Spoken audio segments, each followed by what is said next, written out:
ইরানের শিয়া পন্থীরা বাতিল পন্থীরা সঠিক পন্থী।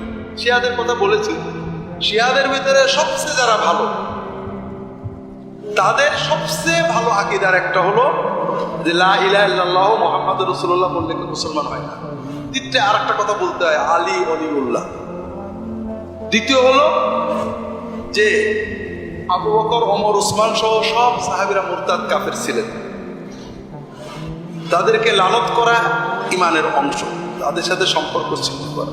তৃতীয় হলো সাহাবীরা যেহেতু সব কাফের ছিলেন, কাজে সব হাদিস বাতিল, শুধু তাদের ইমামদের থেকে বর্ণিত হলো ছাড়া।